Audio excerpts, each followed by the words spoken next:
Jejak kota Saranjana, kota gaib di pedalaman Kalimantan. Kota Saranjana dikenal sebagai kota gaib dari Pulau Kalimantan. Peradabannya disebut sangat maju dengan jajaran gedung menjulat tinggi, bak kota impian. Kisah tentang Saranjana sudah melegenda bagi masyarakat Kalimantan dan Borneo. Kota ini menjadi misterius karena keberadaannya tidak tercatat dalam peta Indonesia. Bagi masyarakat Kalimantan, Saranjana disebut sebagai kota yang tak kasat mata dan tak bisa dilihat oleh orang awam kecuali dengan mata batin. Keberadaannya sudah memiliki beragam versi. Ketika berbincang dengan sejarawan Universitas Lambung Mangkurat atau ULM Mansur terkait kota Saranjana, Mansur pernah menulis jurnal berjudul Saranjana in Historical Record, The City's Invisibility in Pulau Laut, South Kalimantan. Mansur menceritakan versi pertama yang ia dapatkan terkait keberadaan Saranjana ialah letaknya konon berada di Kota Baru, Kalimantan Selatan. Pada versi kedua menyebutkan bahwa Saranjana terletak di Teluk Tamiang atau Pulau Laut. Kemudian versi ketiga lebih tegas menyebutkan bahwa lokasi wilayah Saranjana ada di sebuah bukit kecil yang terletak di desa Oka-Oka, kecamatan Pulau Laut, Kelautan, Kalimantan Selatan. Lokasinya berbatasan langsung dengan laut sehingga cocok dijadikan destinasi wisata. Hanya saja tempat ini dianggap angker oleh penduduk sekitar. Sejumlah data sejarah sebenarnya telah mencatat keberadaan Saranjana. Tempat ini disimpulkan betul-betul pernah ada, namun kemudian hilang. Sementara cerita mengenai peradaban Saranjana yang gaib masih terus melekat di masyarakat. Peta Solomon Muller 1845 berdasarkan fakta sejarah, nama Saranjana sudah ada sejak masa kolonial Hindia Belanda. Solomon Muller, naturalis berkebangsaan Jerman, dalam petanya berjudul Part kan de Kusten Beneleden van Banjarmasin Behoren to the Reich in het Zuidelijk Jendel van Borneo, peta wilayah pesisir dan pedalaman Borneo tahun 1845, menggambarkan bahwa terdapat wilayah yang ditulisnya sebagai Tanjung Huk atau Saranjana. Peta itu memang peta se-Kalimantan dan wilayah pesisir dan pedalaman Borneo. Dari peta itu, kami melihat wilayah Pulau Laut. Memang ada tulisan yang menuliskan tentang Saranjana. Itu ejaan lama. Dia menuliskan T Saranjana. T itu singkatan dari Tanjung, ujar Mansur. Hanya saja, dalam peta itu, Solomon Muller tidak menuliskan data-data detail terkait Saranjana, mulai dari apakah Saranjana mencakup nama kota, desa, bahkan kelompok masyarakat. Solomon Muller sendiri menjabat sebagai anggota Deskunskap en Natuurkundige Kommissie in the Netherlands Indie yang sudah mendapatkan pelatihan dari Museum Leiden dan sedang melakukan perjalanan penelitian tentang dunia binatang dan tumbuhan di Kepulauan Indonesia. Meski begitu, belum bisa dipastikan apakah Solomon Muller pernah berkunjung ke Tanjung Huk Saranjana sebelum memetakannya. Dia juga tidak pernah menyinggungkan dalam beberapa artikelnya yang diterbitkan Verhandeling van de Batavias Genootschap van Kusten en Waterschepen. Peta yang memuat Tanjung Huk Saranjana tersebut dimuat dalam Reizen en Onderzoekingen in den Indischen Archipel, seri pertama yang diterbitkan Staatsbibliothek zu Berlin. Peta ini dibuat 18 tahun sebelum Solomon Muller meninggal dunia pada tahun 1863. Peta Isaac Dornscheven 1868. Fakta lain yang menunjukkan keberadaan Saranjana juga ada pada peta yang dibuat Isaac Dornscheven pada tahun 1868. Dornscheven, penulis Saranjana dengan K Saranjana yang manakah merupakan kampung. Itu peta yang baru kami dapatkan kembali.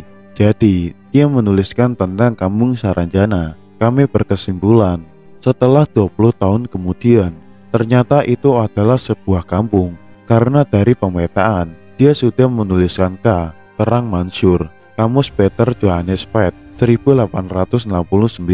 Sumber lainnya yang memuat tentang Saranjana adalah Peter Johannes Vedt dalam Andrich Kudich en Statistik Wonderboot van Nederlands Indie, Bewerk naar de jongste en Besbreken, halaman 252.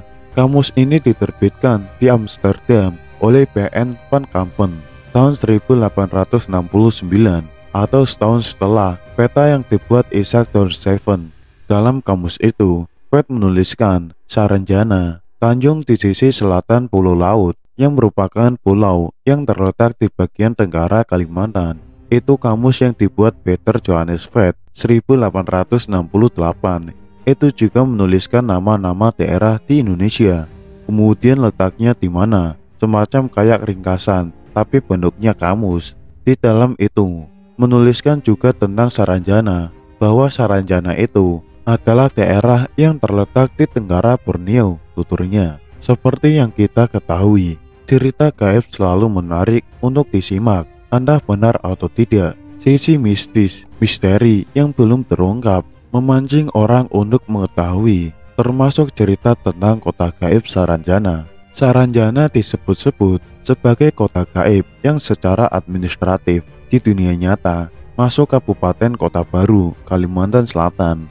Namun letak pastinya hingga kini tidak diketahui selain letaknya ada di Pulau Halimun yang sering dikenal Pulau Laut, di mana ibu kota Kabupaten Kota Baru bertempat. Cerita tentang Saranjana ini melegenda karena ada beberapa hal gaib yang beredar dari mulut ke mulut tentang kota Saranjana dan makhluk tak kasat mata penghuninya. Saranjana konon adalah kerajaan atau kota besar alam gaib. Letaknya di bagian selatan Pulau Laut, Kabupaten Kota Baru. Banyak warga lokal dan luar daerah yang mempercayainya. Tidak sedikit yang mengaku pernah masuk ke kotanya, namun pembuktian secara ilmiah memang belum ada. Hanya cerita dari mulut ke mulut. Berikut kisah-kisah misterius tentang kota Saranjana yang sudah beredar luas. Yang pertama, alat berat tak ada pemiliknya. Ini mungkin kisah yang paling sering didengar dan beredar di kalangan masyarakat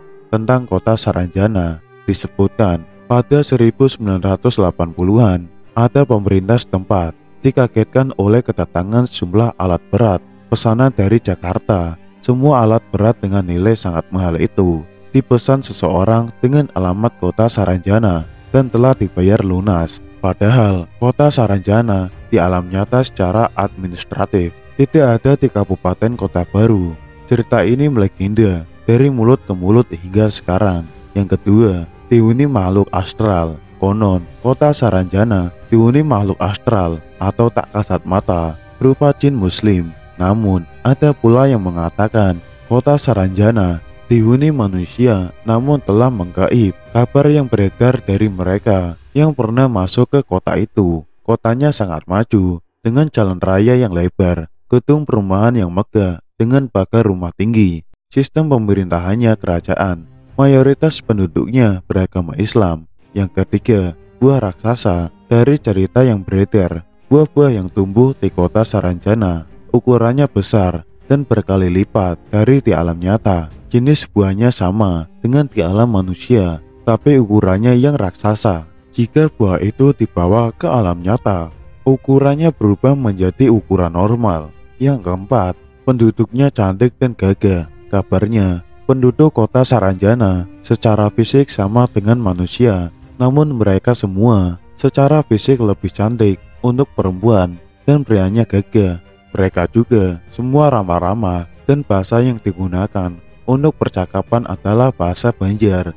Katanya, jika manusia masuk ke kota Saranjana, tidak ingin pulang lagi ke alam nyata karena takjub dengan kotanya. Yang kelima, terdengar suara di malam hari. Pada malam hari, di sekitar Gunung Saranjana, bila memang ditakdirkan, bisa mendengar suara-suara dari kota Saranjana. Bisa terdengar suara alunan musik atau kendaraan yang lalu lalang. Bahkan ada cerita mobil-mobil mewah pesanan warga Saranjana dari Surabaya, tapi tidak tahu asal pemilik atau pemesannya. Begitu pula kisah lain tentang kapal feri yang mengangkut banyak penumpang dari Tanjung Serdang Kota Baru.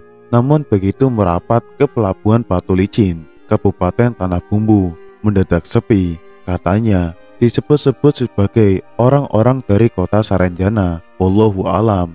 Kisah dari mulut ke mulut ini merupakan mitos yang berkembang di masyarakat, namun belum bisa dibuktikan. Namun, mau tidak mau, percaya atau tidak, di dunia ini selalu ada hal-hal yang gaib